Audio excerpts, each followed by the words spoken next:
제2부 장강의 영웅들 제국원 장강은 흐른다. 제28장 이도살삼사. 신의 성은 신이며 이름은 해입니다. 신의, 처음 듣는 이름이로다. 신의 아비는 신무호입니다. 신무호라면 초영왕도 잘 알고 있는 사람이다. 지난날 우읍의 지방관을 지낸 현자풍의 신하가 아니던가. 오, 초영왕은 반가움에 자신도 모르게 탄성을 내질렀다. 신무호는 초영왕이 채나라 세자를 제물로 바치려고 할 때 사람을 희생으로 삼을 수는 없습니다. 라고 간언을 올렸다가 받아들여지지 않자 스스로 정계에서 은퇴한 사람이었다. 그뿐 아니다. 초영왕과 신무호는 이미 오래전부터 인연을 맺어왔다. 초영왕이 왕위에 오르기 전인 영윤 시절이었다. 왕기를 꽂고 사냥 나갔을 때 왕과 신하가 같을 수는 없습니다. 라며 수레에 꽂혀있던 왕기를 뽑아 감추었던 사람이 바로 신무호였다. 어쩌면 초영왕이 조카 겨보를 죽이고 왕위를 찬탈하기로 결심했던 것도 바로 그 한마디 때문이었을지 모르겠다. 또 신무호는 장화궁이 완공되었을 때 도둑을 잡으러 궁 안을 쫓아들어와 왕께서 죄인을 보호하시면 왕은 곧 도둑의 우두머리가 되는 것입니다. 라며 대담한 발언을 서슴지 않기도 했다. 이런 신무호를 어찌 초영왕이 모를 리 있겠는가. 신무는 잘 지내고 있는가? 회상에 젖었던 초영왕이 고개를 들며 물었다. 아버지께서는 돌아가셨습니다. 아, 아깝구나. 내가 그를 붙잡지 않은 것이 후회스러울 뿐이다. 초영왕은 눈물을 뿌렸다. 신혜가 다시 말을 이었다. 신의 아비는 늘 왕에 대한 말씀만 하셨습니다. 임종을 맞이하여서는 다음과 같은 유언을 남기시기도 했습니다.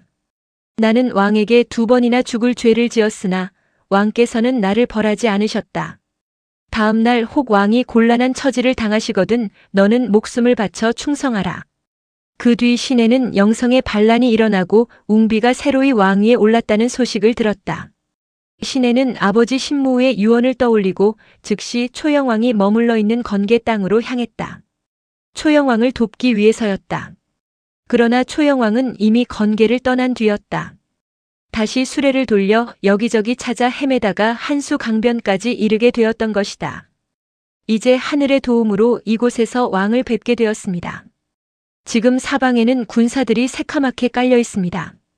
다른 곳으로 가실 생각일랑 마시고 신의 집으로 가십시오.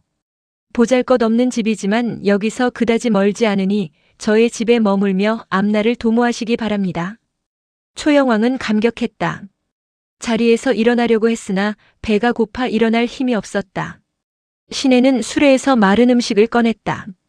초영왕은 그것을 먹고 겨우 일어섰다. 초영왕은 신혜의 수레를 타고 그의 집으로 갔다. 집은 작고 누추했다. 살인문은 허물어지기 직전이었고 방문은 낮았다. 초영왕은 허리를 굽혀 방 안으로 들어갔다. 아, 이것이 충신의 집이었던가? 온갖 감회와 회한이 스쳐갔다. 초영왕은 쉴 새 없이 눈물만 흘려댔다. 신혜가 꿇어앉아 다시 위로의 말을 던졌다. 왕께서는 마음을 편히 가지십시오. 이곳은 궁벽진 곳이라 사람의 왕래가 적습니다. 불편하시겠지만 며칠 이곳에 머무르며 바깥 소식을 탐지하십시오. 초영왕은 목이 메어 대답조차 하지 못했다. 그날 밤이었다. 신혜는 자신의 2딸을 방으로 들여보내 초영왕의 잠자리 시중을 들게 했다. 슬퍼하는 초영왕의 마음을 위로하자는 뜻에서였다. 그러나 초영왕은 옷조차 벗을 생각을 하지 않았다. 석상처럼 멍하니 앉아 허공만 바라보았다. 길게 탄식 소리만 토해냈다. 새벽녘이 되었을 때 탄식 소리가 들리지 않았다. 2딸이 방 안에서 뛰쳐나와 신혜의 방문을 두드렸다. 무슨 일이냐? 왕께서 목을 매시고 자결하셨습니다. 옛사람이 시로써 초영왕의 죽음을 읊은 것이 있다. 시든 잡초가 수북이 장화대를 덮어 지난날 초영왕의 사치를 비웃는구나.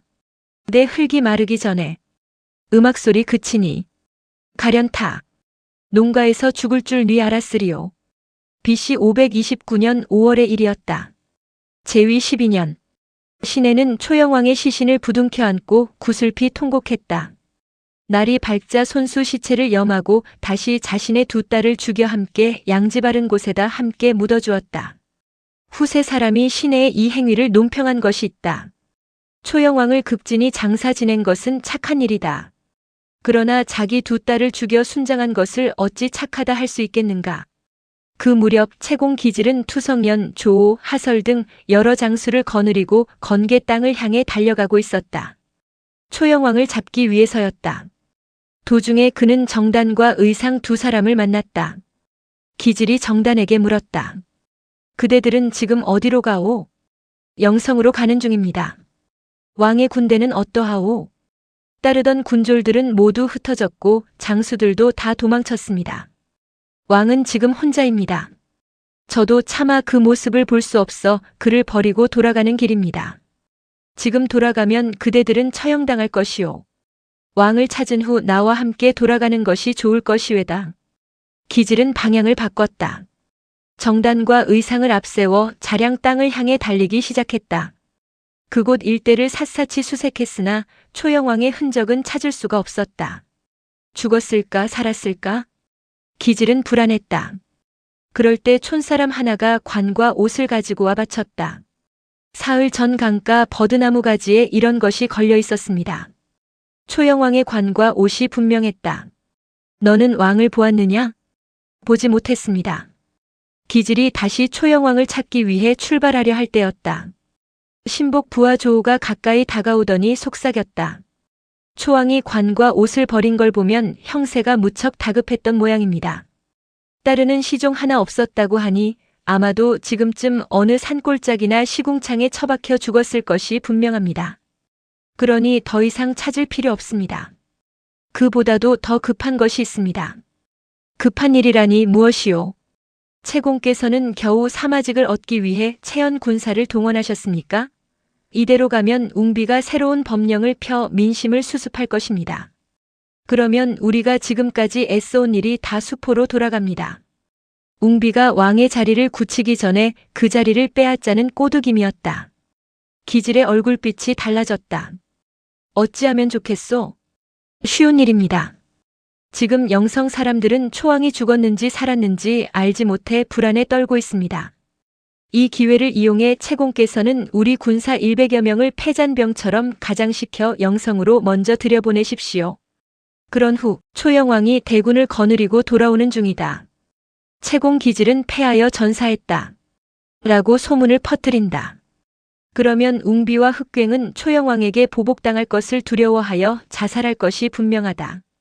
그때를 맞추어 천천히 영성으로 돌아가시어 왕위에 오르면 무슨 시름이 있겠습니까? 기질은 크게 기뻐했다. 그 즉시로 군사 100명을 뽑아 싸움에 패한 척 꾸미고서 영성으로 돌려보냈다. 그들은 영성 교회에 이르러 소문을 퍼뜨렸다. 채공 기질은 초왕과 싸우다가 패하여 전사했다. 머지않아 초왕이 대군을 거느리고 당도할 것이다. 이 소문을 들은 영성 사람들은 모두 다 기겁초풍했다. 모두들 집안에 틀어박혀 숨을 죽였다. 새로 왕위에 오른 웅비 또한 혼비백산했다. 날마다 흑괭과 머리를 맞대고 대책을 의논했다. 소문이 사실일까? 유언비어일 수도 있습니다. 잠시 기다려 보십시오. 그러할 때 또 투성연이 들어와 웅비에게 보고했다. 큰일 났습니다. 초영왕이 기질의 군사를 대파하고 물밀듯 영성 안으로 쳐들어오고 있습니다. 초영왕이 들어오면 두 분께서는 어떤 곤욕을 당할지 모릅니다. 빨리 대책을 강구하십시오. 투성연은 말을 마치자 궁 밖으로 달아났다. 웅비와 흑괭은 눈앞이 캄캄해졌다. 조오라는 자가 우리 신세를 망쳤도다. 두 사람이 서로 손을 잡고 어쩔 줄 모르는데 한 군사가 뛰어들어오며 외쳤다. 초영왕이 궁성까지 침범했습니다. 속히 몸을 피하도록 하십시오. 두 사람은 이미 모든 것을 각오했다. 웅비가 먼저 칼을 뽑아 자기 목을 찔렀다. 흑괭 역시 칼을 입에 물고 앞으로 꼬꾸라졌다. 두 형제는 나란히 바닥에 쓰러져 죽었다. 같은 시각 영성 동문으로 한때의 군마가 들어왔다. 채공 기질의 군사들이었다. 맨 앞선 수레에 기질이 타고 있었다. 초나라 영성 백성들은 처음에 그 사람이 초영왕인 줄 알았다. 그런데 어찌 된 일인가? 초영왕에게 패해 죽었다던 채공 기질이 아닌가? 그제야 백성들은 모든 것이 기질의 계책이었다는 것을 알았다. 기질은 궁으로 들어가 어지러운 조정을 정돈했다. 그러고 나서 스스로 왕위에 오르니 그가 바로 초평왕이다. 지난날 초공왕은 태묘에서 구슬이 묻혀있는 곳에 서서 절하는 자가 있으면 그에게 왕위를 물려주겠습니다. 라고 축원한 바 있었다. 그것이 이제야 들어맞은 셈이다. 초평왕은 죽은 웅비의 시체를 수습하여 자량 땅에 장사 지내주었다. 웅비는 왕위에 오르긴 하였으나 시호를 받지 못했다. 그래서 자오라고 불린다. 자량 땅에 묻혔기 때문에 그런 칭호가 붙었다. 초평왕은 왕위에 오르긴 하였으나 아직 민심이 가라앉지 않았음을 잘 알고 있었다. 초영왕이 죽었는지 살았는지 모르기 때문이다. 흉흉한 민심을 가라앉히는 방법은 단 한 가지. 초영왕의 죽음을 백성들에게 널리 알리는 것뿐이었다. 그는 조오를 불러 밀명을 내렸다. 초영왕의 시체를 찾아내라. 조오는 초평왕의 말뜻을 알아들었다. 그날 밤 그는 사형수가 갇혀있는 감옥에서 한 죄수를 꺼내어 왕이 입는 옷을 입히고는 말했다. 너는 왕으로서 죽는 것이니 원망은 없을 것이다. 그러고는 목 졸라 죽여 그 시체를 한 수 상류로 운반해 하류로 떠내려 보냈다. 얼마 후 백성들 사이에 한 소문이 퍼졌다. 초영왕의 시체를 한 수에서 건져냈다. 초평왕은 신하들에게 천연덕스럽게 명했다. 선왕의 시신을 잘 수습하여 후하게 장사 지내도록 하라. 그제야 초나라 백성들은 안정을 되찾았다. 그 후 3년이 지나서 시내가 묻은 초영왕의 무덤이 발견되었다.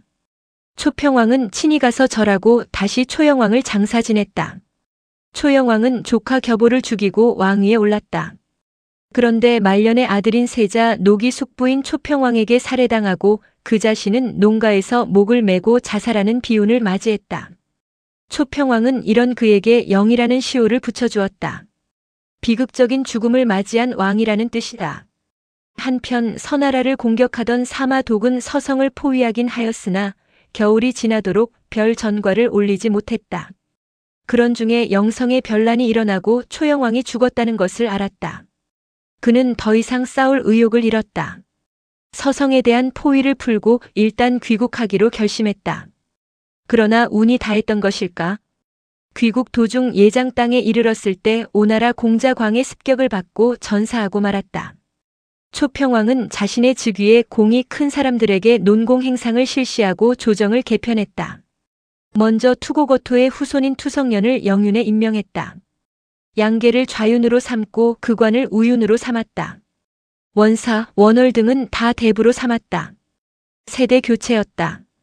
또한 오거의 아들 오사에게 연땅을 다스리는 연윤 벼슬을 내렸다. 오사의 아들 오상에게도 당땅을 다스리게 했다.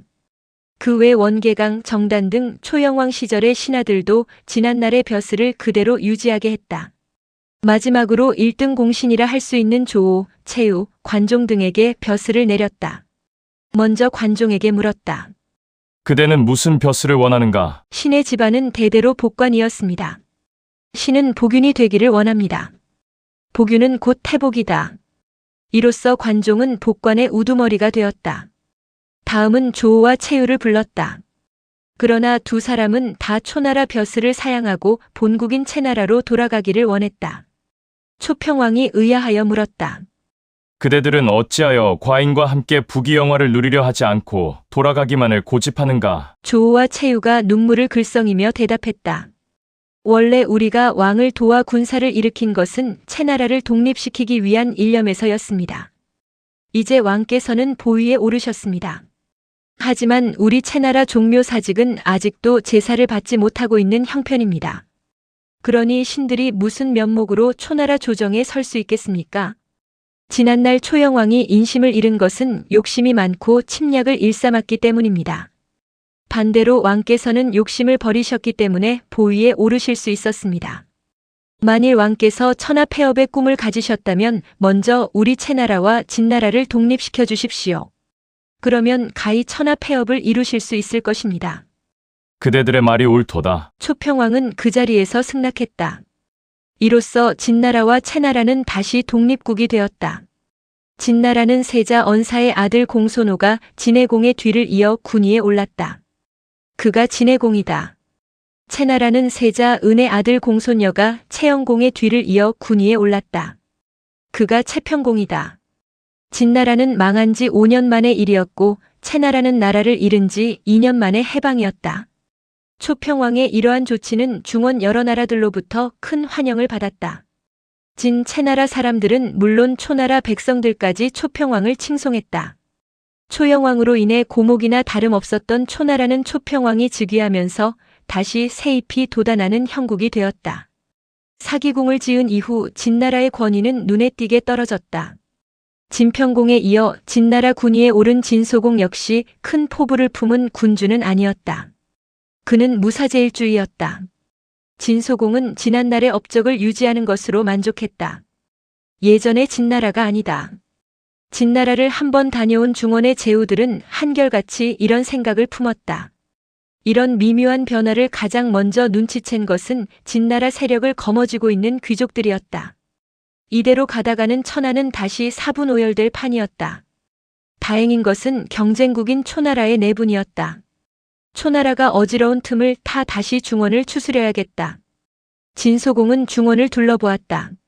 한나라가 눈에 띄었다. 제나라였다.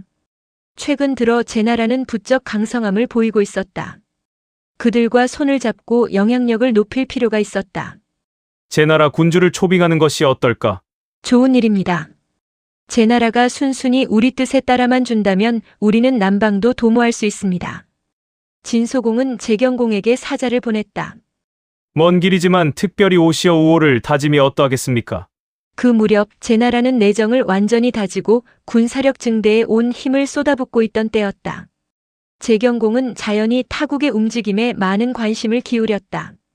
특히 초나라와 진나라의 많은 세작들을 파견하여 세세한 것까지 파악하고 있었다. 확실히 예전과는 다르다. 눈에 띄게 진나라가 약해지고 있는 것이었다. 이제 우리 제나라도 천하 폐업을 도모할 때가 되지 않았을까? 이런 생각을 하는 중에 진소공으로부터 사자가 도착했다. 진나라 사정을 직접 눈으로 확인할 좋은 기회다. 재경공은 진소공의 초청에 응했다. 곧 모든 채비를 갖췄다. 재상 안영을 대동하기로 했다. 새로이 등용한 고야자라는 장사를 호위무사로 삼았다. 거창한 행렬이 임치성을 출발했다. 수행원만 수백 명에 달했다. 여행은 순조로웠다. 제수를 건너고 황하에 이르렀다. 모두들 배를 탔다. 그런데 여기서 한바탕 소동이 벌어졌다. 재경공의 수레를 끄는 말 중 좌참에 해당하는 말은 재경공이 유독 아끼는 명마였다. 좌참이란 수레를 끄는 왼쪽 말을 말한다. 곁들여 말하면 당시 수레는 이두마차와 사두마차가 있다. 이두마차의 경우 왼쪽 말을 참이라 하고 오른쪽 말을 비라 한다. 사두마차인 경우에는 왼쪽 바깥 말을 좌참, 왼쪽 안쪽 말을 참, 오른쪽 안쪽 말을 비, 오른쪽 바깥 말을 우비라고 한다. 참이나 비는 모두 견말이라는 뜻이다. 재경공의 어자는 좌참이 재경공의 특별한 사랑을 받는 말인 것을 알고 따로이 뱃머리에 메어두었다. 그런데 배가 황하 중간쯤 건넜을 때였다. 벼랑간 비가 쏟아지면서 큰 파도가 일었다. 금방이라도 배가 뒤집힐 듯 요동쳤다. 바로 그때 강물 위로 괴물 하나가 머리를 쳐들고 나타났다. 다름 아닌 자라였다. 그 자라는 어찌나 큰지 수천 년은 묵은 듯 했다. 그것을 뱃머리에 메어두었던 좌참이 보았다. 말이 놀랐음인지 앞다리를 번쩍 치켜들었다. 배가 기우뚱하며 좌참은 그대로 강물에 떨어졌다. 눈 깜짝할 사이 자라와 말은 한 덩어리가 되어 강물 속으로 사라졌다. 나의 사랑하는 말이 죽게 되었구나. 재경공은 어쩔 줄 몰라 하며 발을 동동 굴렀다. 그때 곁에 있던 호위무사 고야자가 침착한 목소리로 말했다. 주공께선 아무 염려 마십시오. 신이 주공을 위해 말을 찾아오겠습니다. 고야자는 옷을 벗고 강물 속으로 뛰어들었다. 그는 거친 파도에 휩쓸리며 물 위를 떠올랐다 가라앉았다 하며 아래로 떠내려갔다. 배는 그런 고야자를 따라 십리쯤 내려갔다. 어느 순간부터 고야자마저 보이지 않았다. 아무리 둘러보아도 흔적조차 없었다. 재경공은 탄식했다. 말을 찾으려다가 고야자마저 잃었구나. 그러는 중에 벼란간 풍랑이 멈추고 누런 강물 위로 끊임없이 피가 솟아올랐다. 뱃전에 모여있던 사람들은 무슨 일인가 하여 숨을 죽이고 강물을 내려다보았다. 이윽고 소용돌이가 일며 고야자의 모습이 드러났다. 아! 모두들 탄성을 내질렀다. 단순히 그가 살아있었기 때문이 아니었다. 고야자의 왼손에는 말꼬리가 쥐어져 있었고 오른손에는 피가 뚝뚝 떨어지는 자라의 목이 들려 있었기 때문이다. 재경공은 믿을 수 없다는 듯 두 눈을 크게 떴다. 참으로 고야자는 실력을 지닌 용사로다. 지난날 제장공이 용작이라는 벼슬을 두었지만 어찌 그들 중에 고야자만한 용사가 있었으리오. 재경공은 입안에 침이 마르도록 고야자를 격찬하고 많은 상을 하사했다. 그 후의 여정은 다시 순탄했다. 얼마 후 재경공은 진나라 도성인 강성으로 들어갔다. 진소공은 잔치를 베풀고 재경공을 환영했다. 연회가 끝나갈 무렵 진소공이 재경공에게 청했다.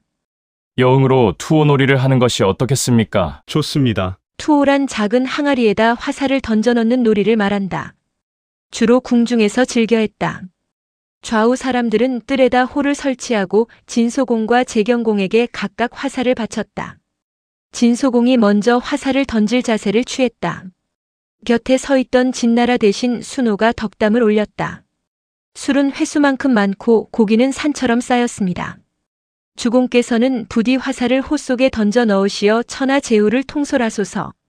진소공은 화살을 던졌다. 화살은 정확하게 항아리 속으로 들어갔다. 진소공은 의기양양하여 나머지 화살을 버리고 회심의 미소를 지었다. 진나라 신하들은 기다렸다는 듯이 일제히 허리를 숙이며 외쳤다. 우리 주공 천세. 다만 양설일만이 못마땅한 표정으로 그들의 행동을 지켜보았다. 다음은 재경공 차례였다. 그는 진소공의 흉내를 내어 주변 사람들이 다 들리도록 축원했다.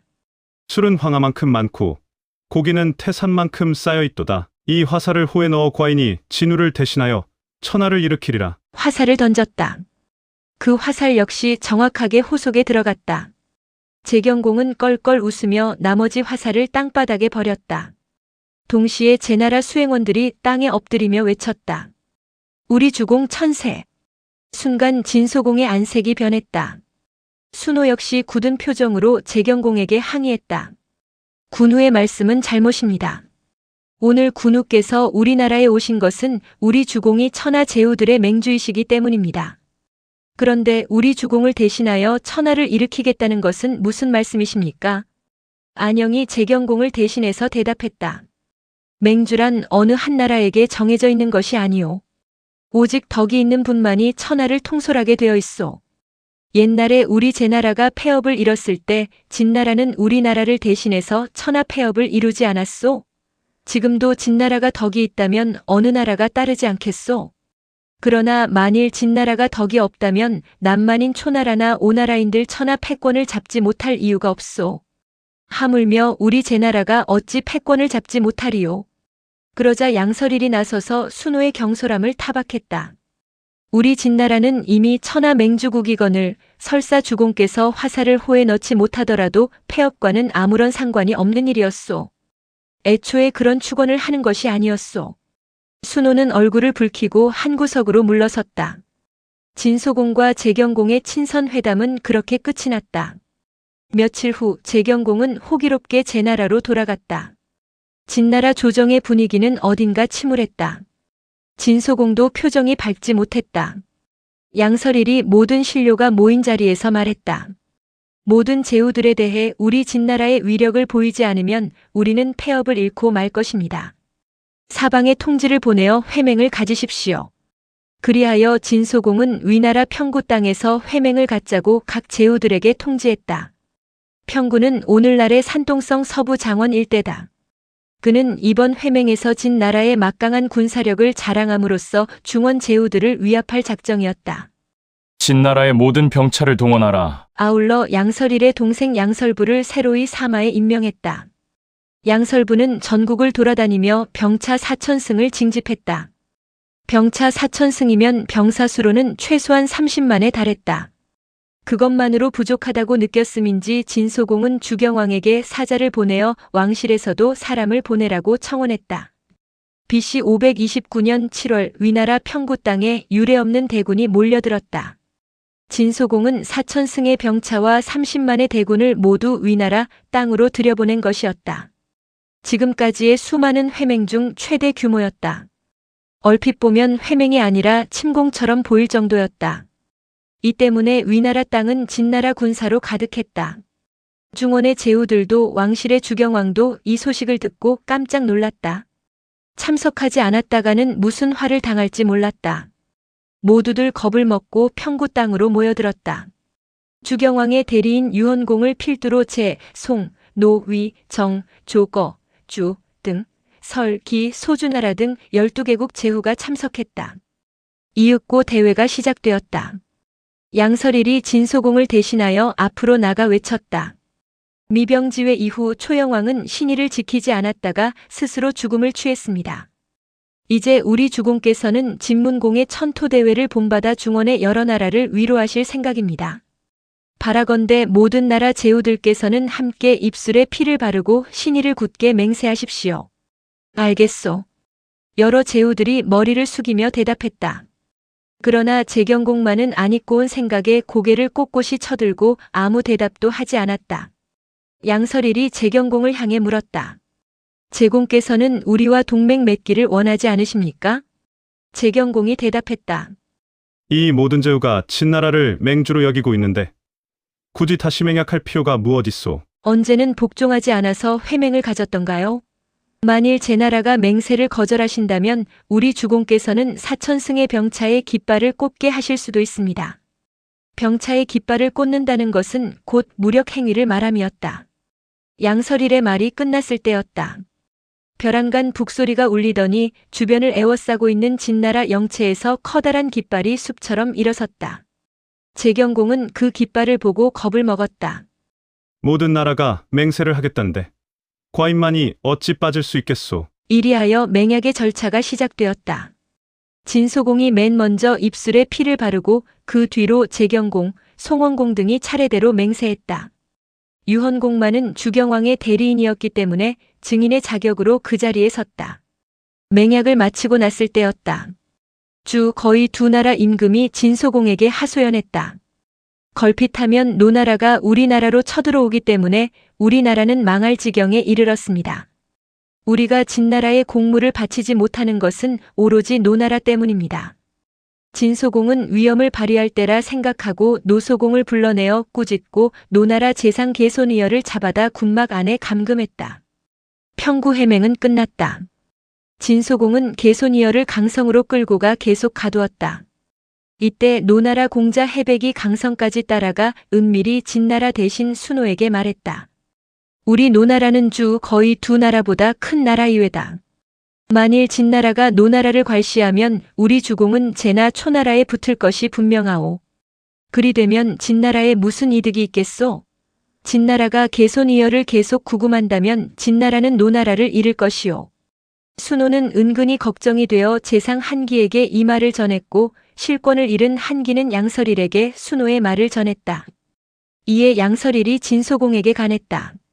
노나라의 원망을 살 필요가 없습니다. 이제 그만 개손이여를 석방해도 무방할 것입니다. 그해 겨울 개손이여는 풀려나 노나라로 돌아왔다. 그러나 노소공을 비롯한 대부분의 제후들은 이미 진나라에 대해 신뢰와 호감을 버린 뒤였다. 평구 회맹 이후 재경공은 노골적으로 진나라에 대해 반감을 표시했다. 진나라는 형만과 다를 바 없다. 무력으로 회맹을 강요한 진나라를 남만의 오랑캐인 초나라에 비유했다. 덕을 잃었다라고 단정한 것이다. 이때부터 재경공은 동쪽 일대의 소국들을 조금씩 규합하기 시작했다. 안영을 재상으로 등용한 후부터는 내정에는 아무런 문제가 없었다. 때로는 물질로서, 때로는 군사력을 과시함으로써 그들을 끌어들였다. 그 대표적인 나라가 거나라와 담나라였다. 마침내 재경공은 동방 일대의 여러 약소국 제후들을 초청했다. 담나라 제후들은 임치로 찾아와 예를 올렸으나 서나라 임금만은 오지 않았다. 이에 재경공은 군사를 일으켜 서나라를 침공했다. 전개강이라는 지략이 뛰어난 장수가 있었다.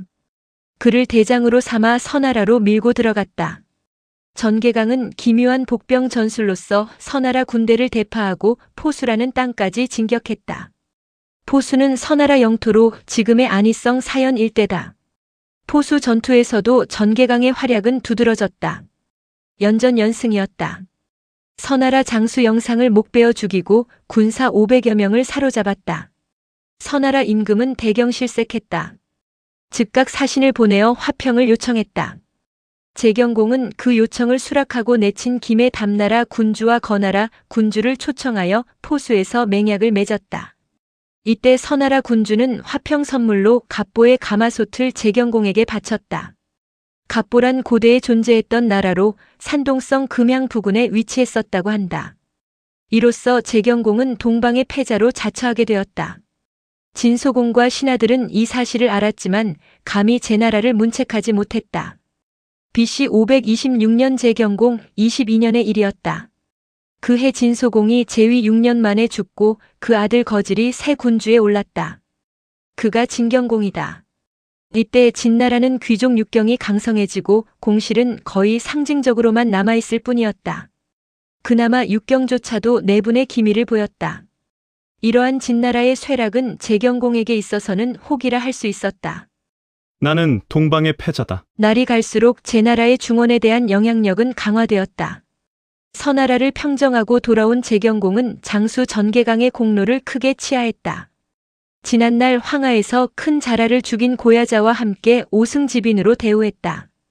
그 후 전개강은 동료인 공손접을 재경공에게 천거했다. 공손접은 얼굴빛이 검푸르고 눈알이 붉었으며 키가 컸다. 그는 천근의 무게를 들어올릴 수 있는 장사였으므로 재경공은 그의 모습을 마음에 들어했다. 어느 날이었다. 재경공은 사냥을 하기 위해 공손접을 데리고 동산으로 나갔다. 동산은 임치성 교외에 있는 산이다. 오동나무가 많다 하여 그런 이름이 붙었다. 동산은 숲이 울창하고 산세가 험했다. 한창 사냥하는 중에 호련 바위 뒤편에서 커다란 호랑이 한 마리가 뛰어나왔다. 호랑이는 나는 듯이 재경공을 향해 덮쳐들었다. 기겁한 재경공은 두 눈을 감았다. 그때 공손접이 수레에서 뛰어내려 맨손으로 호랑이의 목을 움켜잡았다. 왼팔로는 호랑이의 목을 조르고 오른손으로는 그 머리를 후려갈겼다. 주먹질 서너 번 만에 집채만한 호랑이는 숨이 끊어졌다. 그 일이 있고 나서 재경공은 더욱 공손접을 총애했다. 그의 용기를 크게 칭찬하는 한편 그를 고야자 전개강과 더불어 오승지빈으로 삼았다. 삼걸. 언제부터인가 제나라 사람들 사이에 이런 말이 나돌았다. 세 명의 특출난 사람 바로 고야자 전개강 공손접을 가리켜 칭하는 말이었다. 실제로 그 세 사람은 절친해서 늘 그림자처럼 붙어 다녔다. 그들은 마침내 결의 형제를 맺었다. 재경공의 총애와 백성들의 추앙을 받는 삼걸은 마침내 오만한 마음이 생겨났다. 자신들이 천하에서 가장 용감하고 뛰어난 투사라고 생각했다. 점차 다른 사람들을 깔보기 시작했다. 그 무렵 재경공에게는 한 총신이 있었다. 양국어라는 대부였다. 그는 재경공의 비위를 누구보다도 잘 맞추었다. 재경공은 옛날 제환공처럼 놀기를 좋아했다. 정사는 재상인 안영에게 맡기고 자신은 술과 음악과 사냥으로 소일했다. 그 놀이에 빠지지 않고 참석하여 재경공을 즐겁게 해주는 사람이 바로 양국어였다. 세간에서는 양국어를 간신이라고 조소했다. 양국어는 삼걸에게 접근하여 가까이 지내기 시작했다. 또 한 사람의 총신이 있었다. 다름 아닌 진무우였다. 진무우는 틈만 나면 사제를 뿌려 가난한 사람들을 구제했기 때문에 제나라에서 인기가 높았다. 진무우와 전개강은 원래 같은 족속이었다. 제환공 시절 진환이라는 공족이 진나라에서 망명해온 것이 진씨의 시작인데 그 뒤 진환의 후손 중 하나가 전씨로 개명했다. 그러므로 진씨나 전씨는 한시족이나 마찬가지인 셈이었다. 이것이 인연이 되어 삼걸은 자주 진무우의 집으로 놀러갔다. 어쩐지 불길하다. 삼걸과 진무우와 양국어의 어울림을 불안한 눈빛으로 바라보는 사람이 있었다. 제나라 재상 안영이었다. 안영의 정치관은 확고했다. 사직이 최우선이었다. 그는 오나라 현자 계찰과의 대화 이후 해안이라는 것을 알게 되었다. 이런 그에게 삼걸과 진무우의 교류가 상서롭게 비칠 리 없었다. 삼걸의 일기당천 무용과 공시를 능가하는 진무의 인기가 하나로 맞아떨어진다면 제 나라의 앞날은 보지 않아도 뻔한 일이다. 나라의 재앙은 뿌리때 끊어버려야 한다. 이때부터 안영은 남몰래 고민에 빠졌다. 재경공에게 삼걸을 멀리하라고 직간을 올리는 것이 가장 빠른 방법이었다.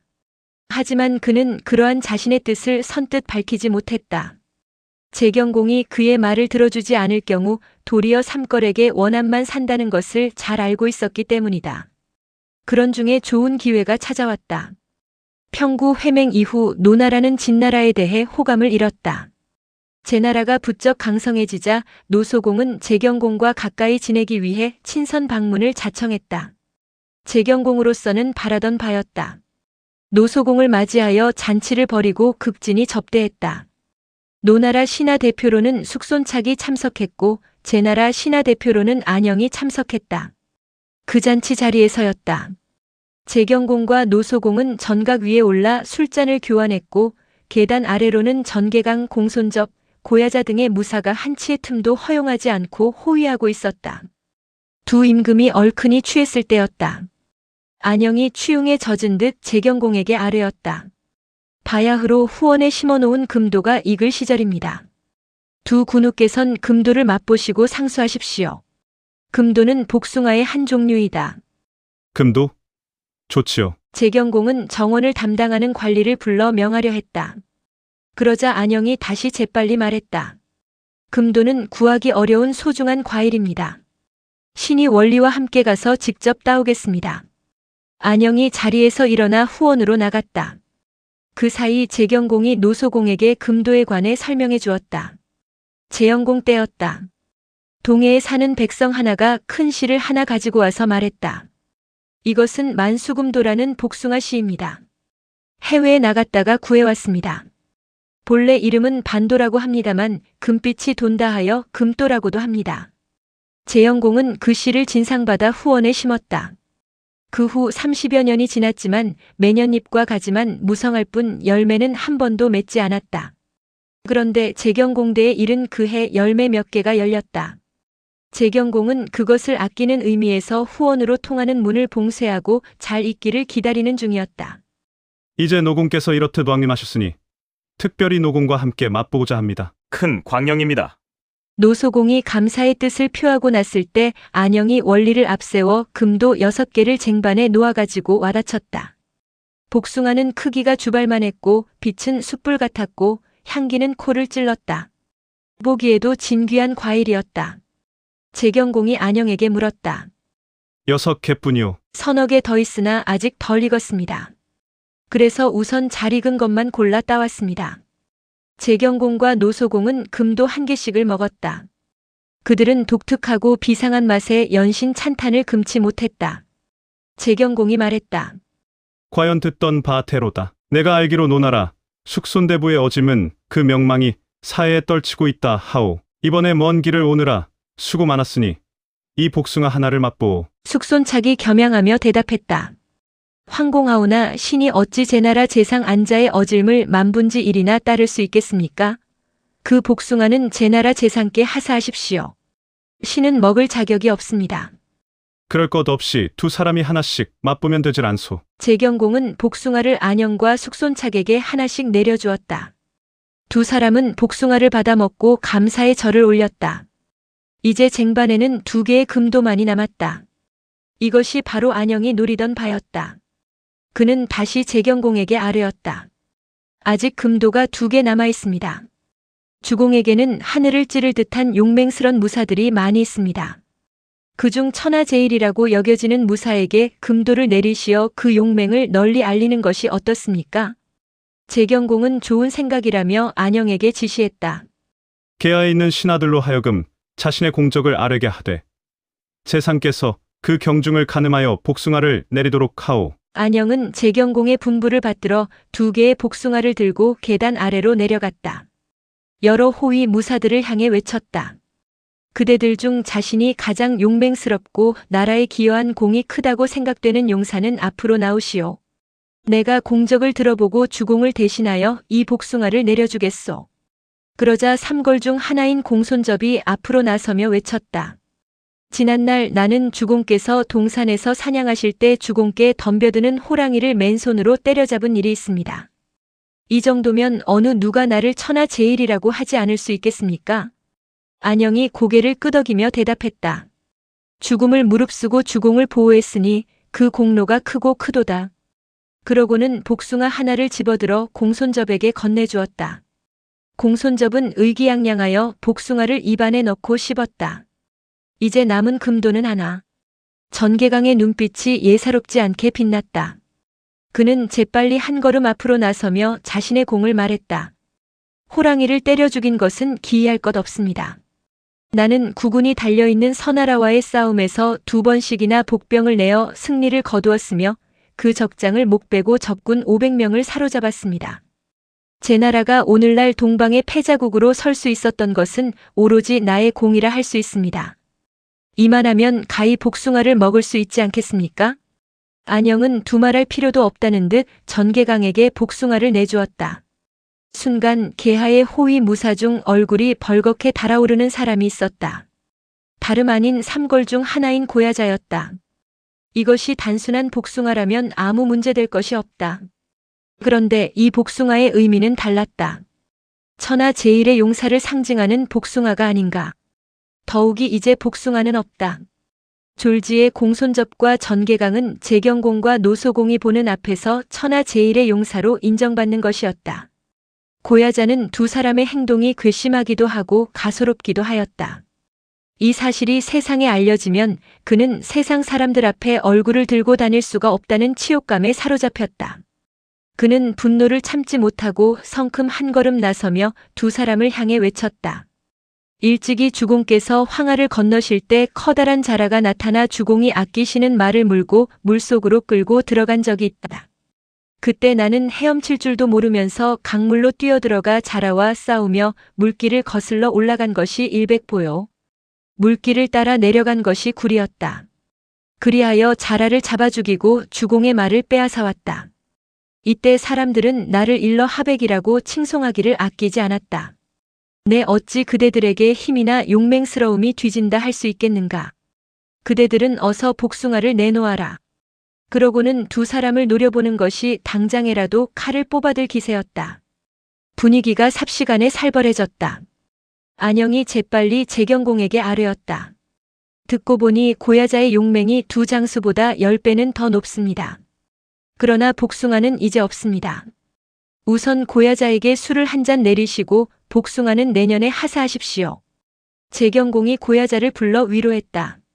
그대의 용맹이야말로 천하제일이건을 복숭아가 없으니 어쩔 수 없구나. 그대는 내년을 기약하도록 하라. 이 광경을 지켜보고 있던 공손접과 전개강은 자신들의 경솔한 행동에 심한 부끄러움과 자책감을 느꼈다. 천하제일의 용사임을 인정받고 싶어 결의 형제인 고야자를 모욕한 셈이 되고 만 것이 아닌가. 공손접이 하늘을 우러르며 탄식했다. 아, 나는 복숭아를 차지하려는 탐욕 때문에 두 나라 임금과 신하들이 보는 앞에서 고야자에게 모욕을 주었다. 이 어찌 부끄러운 일이 아닐 수 있겠는가. 나는 앞으로 세상 사람들을 대할 수가 없겠다. 그러고는 벼랑간 칼을 뽑아 제 목을 찔러 자결하고 말았다. 그 뒤를 이어 전개강도 칼을 뽑아들며 탄식했다. 나는 보잘것없는 공로를 세우고도 복숭아를 먹었는데 고야자는 천하제일의 용맹을 발휘하고서도 먹지 못했다. 내가 그에게 복숭아를 양보하지 못한 것은 모렴치한 일이었다. 염치 없는 일을 저질러 놓고 죽지 못하는 것은 참다운 용기가 아니다.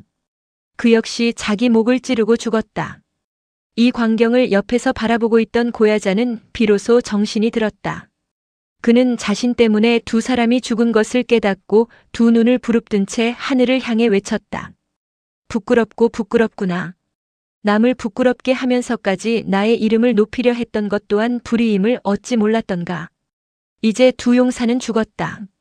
나 혼자 살아있는 건 역시 불인이 아니고 무엇인가. 고야자도 끝내 칼로 자신의 목을 깊이 찔렀다. 눈 깜짝할 사이 삼거리라 불리는 제나라 제1의 용사 3명이 모두 싸늘한 시체로 변했다. 재경공은 놀라서 만류하려 했으나 때는 이미 늦었다. 노소공이 무안하여 얼른 위로했다.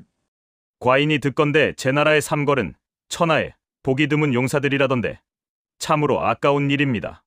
그러자 안영이 앞으로 나서며 태연자약한 표정으로 대답했다. 그들은 용맹만이 있었을 뿐입니다. 비록 약간의 공이 있었긴 하지만 좋게 화제에 올릴 만한 인물들은 못 됩니다. 노소공이 의아하여 물었다.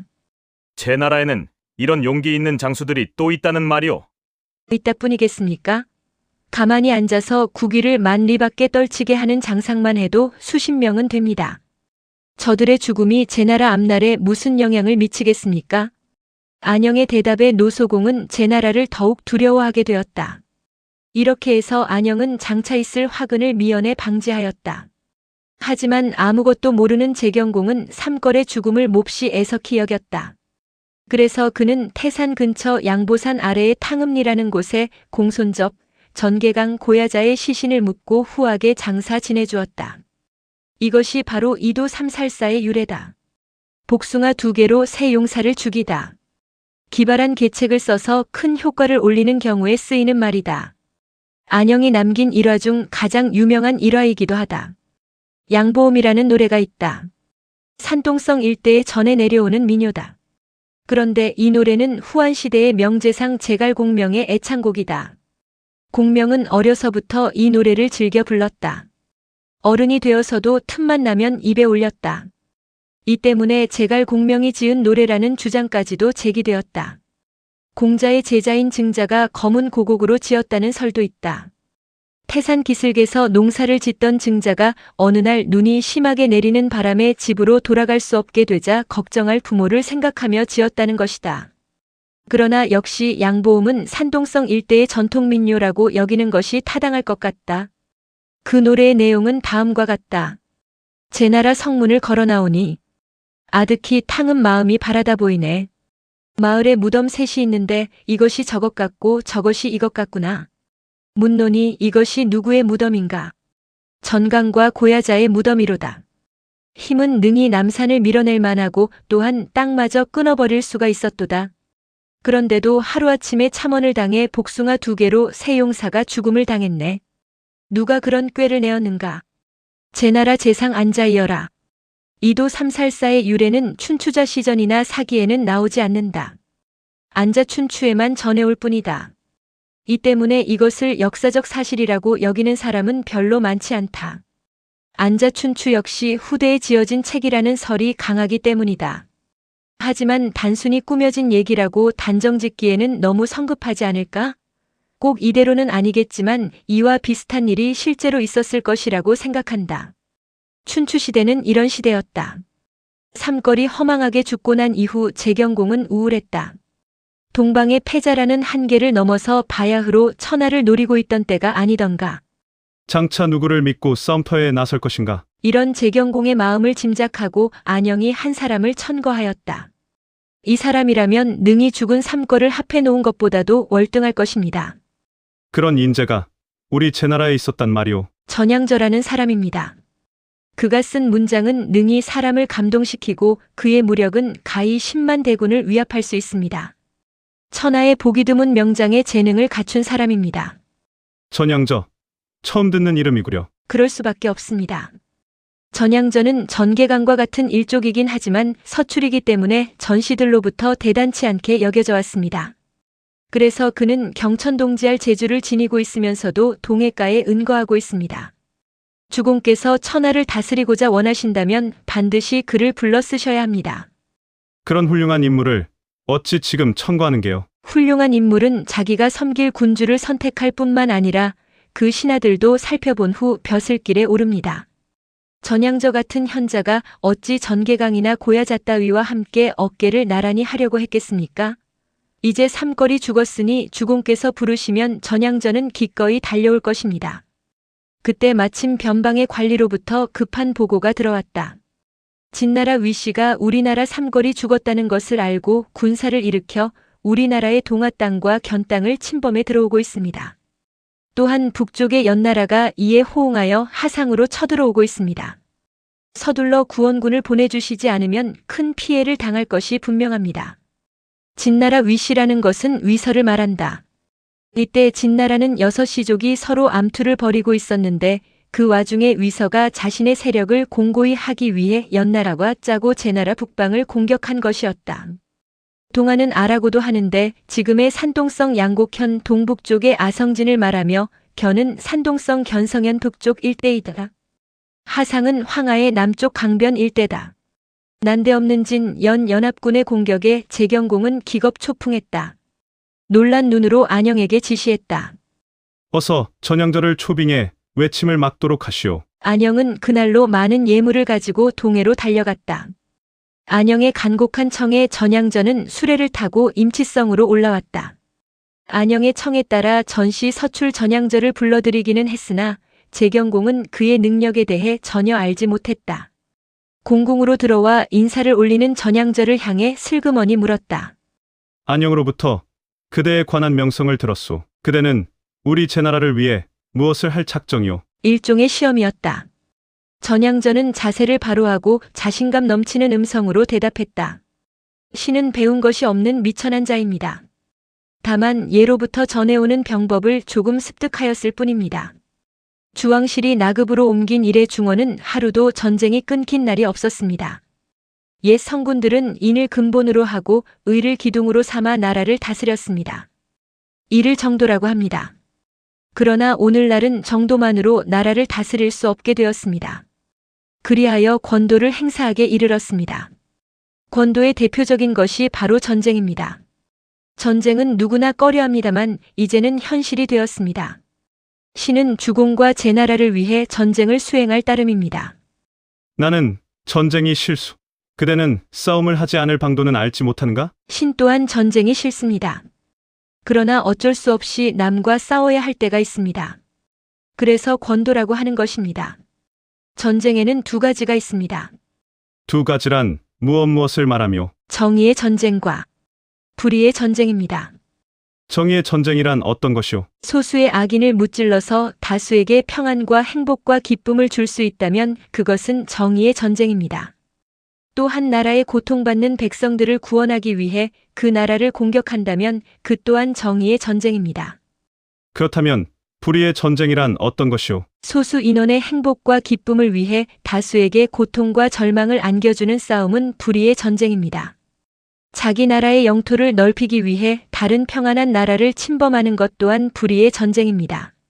전쟁이 사라질 수는 없겠소. 전쟁을 완전히 사라지게 할 수는 없겠습니다만 억제할 수는 있습니다. 어떻게 하면 억제할 수 있소? 전쟁으로서 전쟁을 억제하는 방법입니다. 그것이 바로 병법의 궁극적인 목적입니다. 이전지전. 전향저의 대답은 간단하면서도 명쾌했다. 재경공은 자신도 모르게 고개를 끄덕였다. 전쟁으로서 전쟁을 억제한다. 참으로 좋은 말이오. 그러기 위해서는 어떻게 해야 하오? 간단한 일입니다. 국경선을 확실히 바로하되 봄철에는 군대를 정비하고 가을철에는 군사훈련을 실시합니다.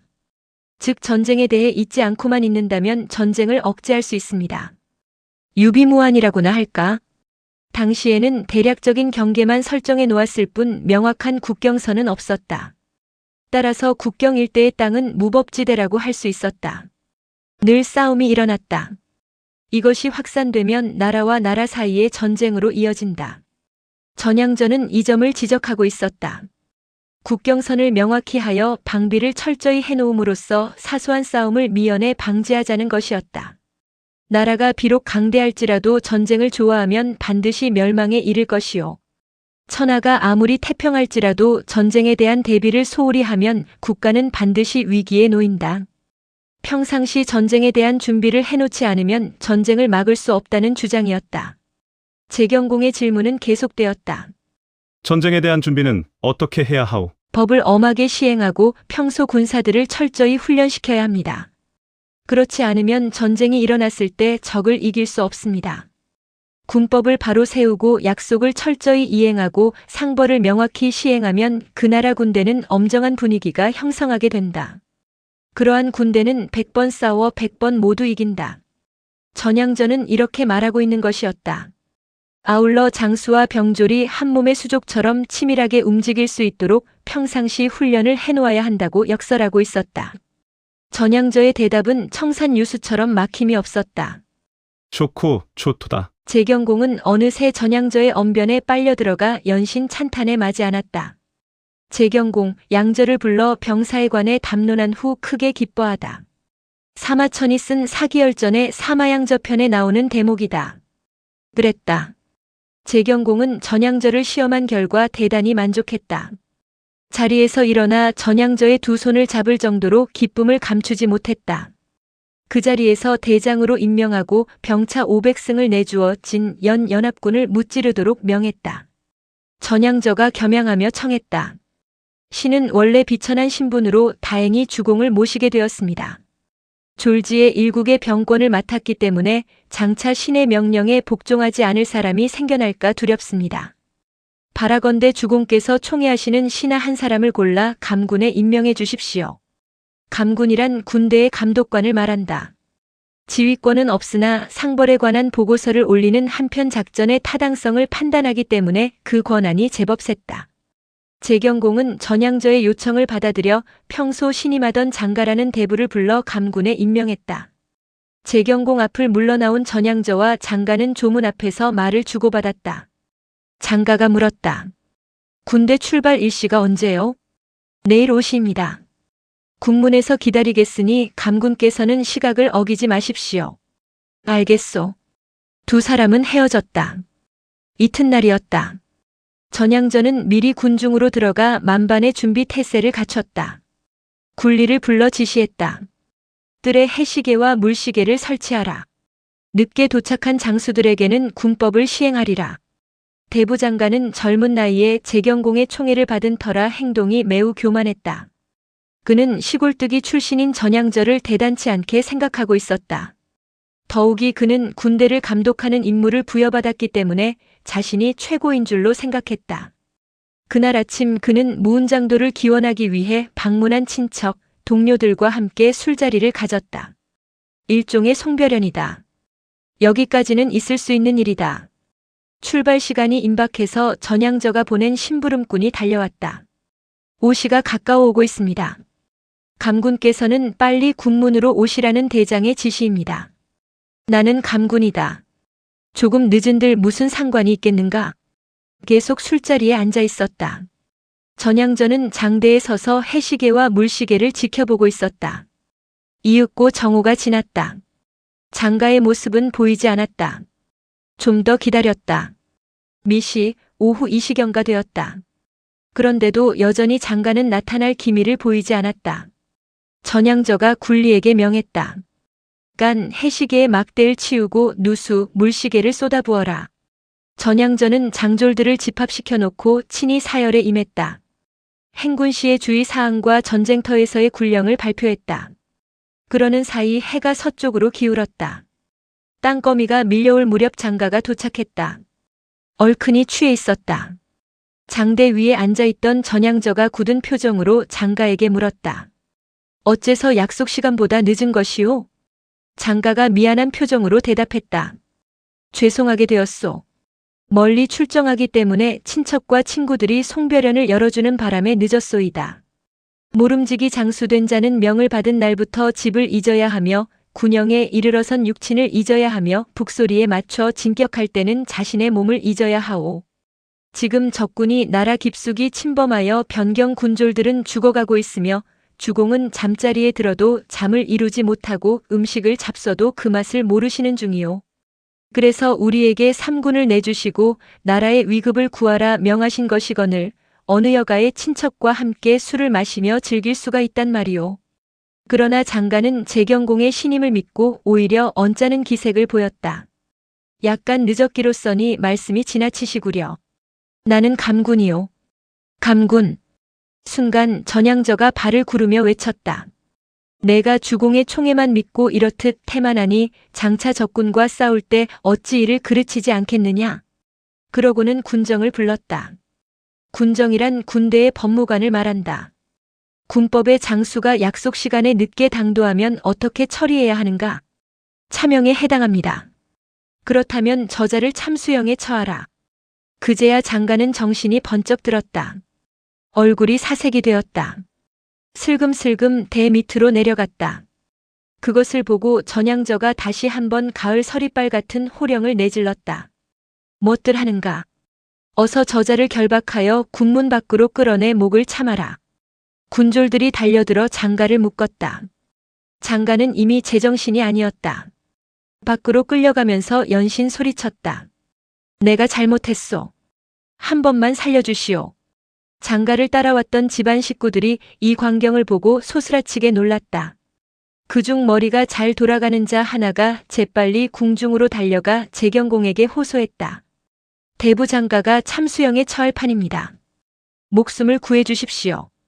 크게 놀란 재경공이 총신 양국어를 불러 지시했다. 너는 이 부저를 가지고 달려가 장가를 살려주라고 전향저에게 전하여라. 양국어는 수레를 타고 전속력으로 달려갔다. 그러나 이미 늦었다. 장가의 목은 땅바닥으로 굴러떨어진 후였다. 양국어는 장가가 죽은 줄 몰랐다. 급한 마음에 재경공이 내린 부저를 높이 치켜들며 수레를 군문 안으로 몰았다. 주공의 명이다.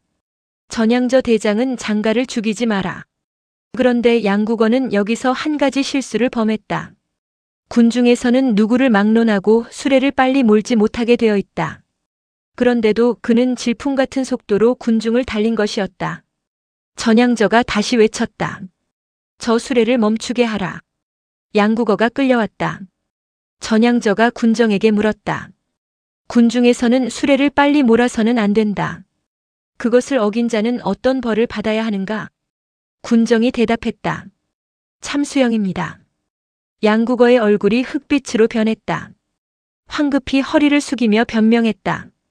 이번 일은 어쩔 수 없었습니다.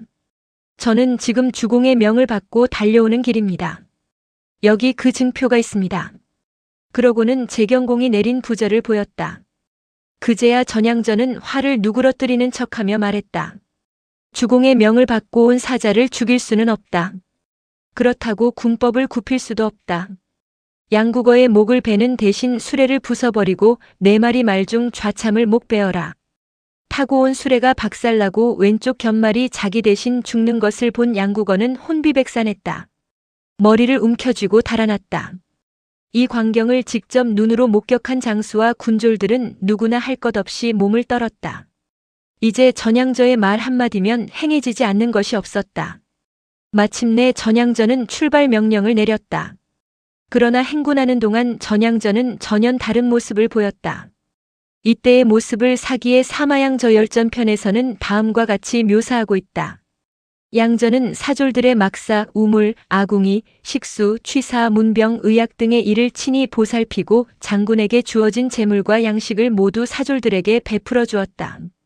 그는 사졸과 함께 식사를 했으며 특히 몸이 약한 사졸을 잘 보살펴 주었다.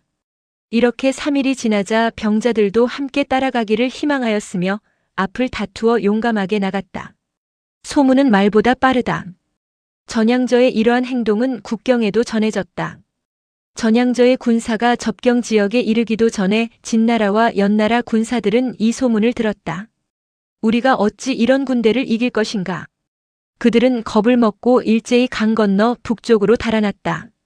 전향저는 이러한 진, 연 두 나라 군사들을 추격하여 크게 무찌른 후 빼앗겼던 영토를 되찾았다. 제나라 군대는 개선가를 부르며 회군했다. 임치성 밖에 이르러 전향저는 비로소 군사들을 무장해제하고 군령을 취소하였으며 재경공에게 충성을 맹세한 후 도성 안으로 들어왔다. 재경공은 너무나 기쁜 나머지 성문 밖까지 나가 전향저를 맞이하고 그 자리에서 사마벼슬을 내렸다. 이때부터 사람들은 전향저를 크게 존경하며 사마양저라 부르기 시작했다. 여담 한 가지. 사마병법이라는 책이 있다. 바로 사마양서의 병법을 해설한 병서다.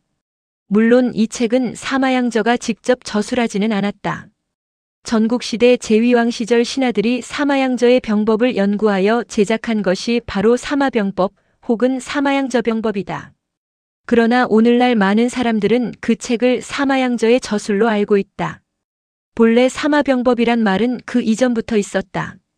정확히 언제부터인지는 알 수 없으나 주문왕의 군사인 강태공이 그 계조가 아닐까 여겨진다.